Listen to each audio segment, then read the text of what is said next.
can your best friend actually be your true soulmate?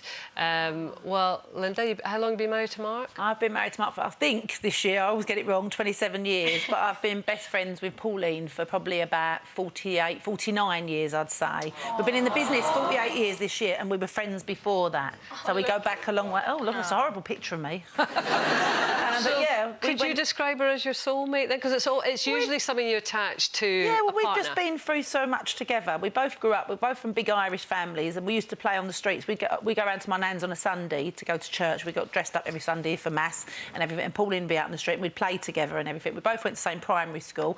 Both started at Anna Scher's at exactly the same time, and have both worked together so much over the years. I mean, we've probably spent more time together than, as I say, with my sisters or my husband or she anything. Probably knows more, doesn't she, than any of them? She knows everything about me, and I know everything about her. We'll take it to the grave with us. When we had our kids, she had Emily and I had Lauren. We used to get them to bed, and about 10 o'clock we'd go out. We used to go down to Stringfellows. That was our little treat once a week. Peter Stringfellow would put in us a little VIP corner, get us a nice bottle of wine, and we'd sit there and then we'd go home. But one night we was in there, George Michael was in there. So we didn't want to leave until he left. He didn't leave till 6 o'clock in the morning, so we was in there. We go home, Mark, where have you been all night? I said, I was waiting for George Michael to leave. We weren't leaving before him. But we've been through so much together, births, weddings, deaths. You know, Pauline's mum died, my mum died. You're always there whenever, you know, the other one needs us. So no careless whispers. It's funny though, I think with a female friend, and I mean obviously Nadia is a very good friend, you know, now in adult life, and I see her a lot, talk to her a lot. My childhood friend Judith, who will just go crazy that I've even said the name, you know, from 11, and we've gone for periods that we haven't spoken to each other for months, maybe over a year, not seen each other, but you know, instantly we do see each other. Then you know, it's just back, as it were, as if we were sort of, you know, having our midnight feast, lying in 2 single beds, chatting about boyfriends and all the stuff that we used to do. And that is such a special relationship when you have a kind friendship, isn't it, that? A romantic love in there. There's so much expectation and pressure on it, whereas with a buddy, you've got so much history together as well, haven't you? Yeah, take away all the complicated stuff as well, I suppose. Yeah, I think so. And just focus on Well, I remember years and years ago when we were doing Lucy Min, and we used to film it in Manchester. Yeah.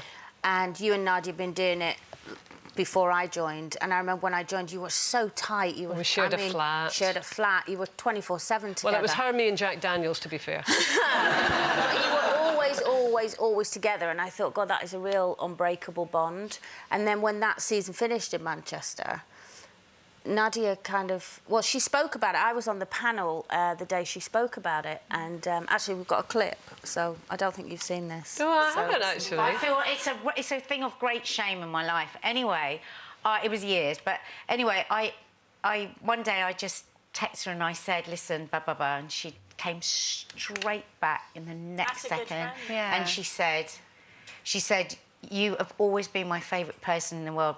Should we meet up tomorrow? And that was it. But that was after, actually, the first bit of that, what she was saying was she still feels guilty that, I think it was for about 2 years. It was 2 years, yeah. She totally cut you off and wasn't in touch with you anymore. Yeah, and it's really weird to see that, because we have never discussed that in all these years, because I think it is something that we both just sort of tacitly agreed just to sort of put to one side.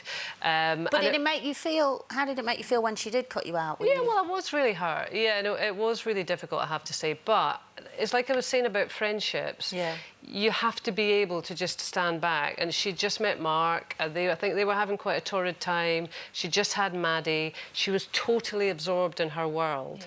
And, you know, there just wasn't room for me at that time. And I think, again, as a friend, you have to accept that and say, right, was she... You know, because you talk about soulmates and a friendship and all the rest of it. You're not going to live together and have children together and build that kind of life. You're still slightly on the outside, aren't you?